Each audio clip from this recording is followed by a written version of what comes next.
তাহলে হাসিনা ছিল শুধু স্বৈর শাসক না, শুধু ফ্যাসিবাদ না, মাদকের নেত্রী ছিল, সমাজ ধ্বংসকারী নেত্রী ছিল হাসিনা।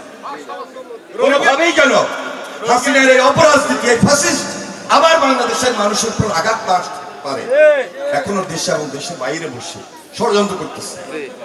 ষড়যন্ত্র করে, টাকার অভাব নাই তো, হাজার হাজার লক্ষ লক্ষ কোটি কোটি টাকা ডলার সব পাচার করে এখন বিদেশে বসে ওই যে পার্শ্ববর্তী দেশ তাদের সহযোগিতা আজকে বাংলাদেশকে নিচ্ছিন্ন করে দেওয়ার জন্য এই মাদক দিয়ে আমাদের যুব সমাজকে, ছাত্র সমাজকে, তরুণ সমাজকে ধ্বংস করে দিচ্ছে।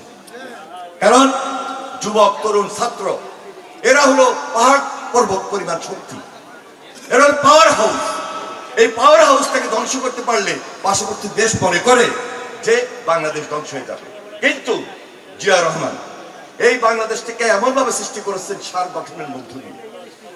তিনি বলেছেন বিদেশে আমাদের বন্ধু আছে, প্রভু নেই, এবং সার গঠন করে বাংলাদেশের নেতৃত্ব, বাংলাদেশের অবস্থান দৃশ্যমান জাতির সামনে, বিশ্বের সামনে তিনি তুলে ধরেছেন এবং আন্তর্জাতিকভাবে বিশ্বের দরবারে বাংলাদেশকে প্রতিষ্ঠিত করেছেন। আজকে এই বাংলাদেশের যে মানুষ, এটা আমাদের বড় অবলম্বন, বড় সম্বল। এই মানুষকে কাজে লাগিয়ে ভবিষ্যতে তারেক রহমান কিভাবে বিদেশে আমাদের ভাবমূর্তিকে উজ্জ্বল করবে, সেই জন্য তারেক রহমান নির্বাচনের আগে পরিকল্পনা করতেছে। 180 দিনের ভিতরে কিভাবে 1-2 কোটি চাকরি দেওয়া যায়, কর্মসংস্থানের ব্যবস্থা করা যায়। তার বক্তব্য প্রতিটা পড়বেন, দেখবেন, নিশ্চয়ই আপনারা দেখতেছেন। আস্থা, বিশ্বাস, নেতৃত্ব দেওয়া, একটা স্ট্রেস পায়, একটা নেতৃত্বে আসা, সেই অবস্থা তার মধ্যে তৈরি হয়েছে। তাই আগামী দিনে ধানের শীষে ভোট দিয়ে এই এলাকায় নির্বাচন, লক্ষ্মীপুরের 4টা আসন ধানের শীষের প্রার্থীকে উপহার দিয়ে আমরা তারেক রহমানের হাতকে শক্তিশালী করতে চাই।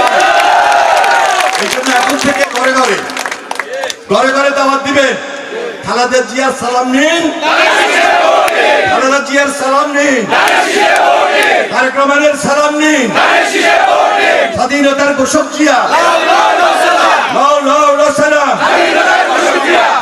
এবার কিন্তু স্মার্টফোনে এই প্রজন্ম একটা স্পেশাল কন্ট্রোল নিয়ে আসতে হবে ইনশাআল্লাহ।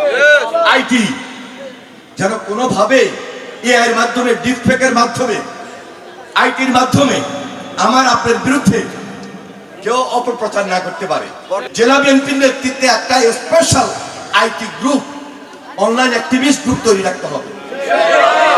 কোনোভাবে যদি অপপ্রচার আসে, এমন ন্যারেটিভ তৈরি করতে হবে, কাউন্টার ন্যারেটিভ শো করতে হবে। কোনোভাবেই যেন বিএনপির বিরুদ্ধে কেউ কোনো অপপ্রচার চালিয়ে আমাকে আপনাকে মিসগাইড না করতে পারে, আমার মা বোনদেরকে যেন মিসগাইড না করতে পারে। সেই জন্য সবচেয়ে বেশি দায়িত্ব হলো এই ইয়াং জেনারেশনদের। এটা একটা গ্রুপ দ্রুত খুলে নিতে হবে।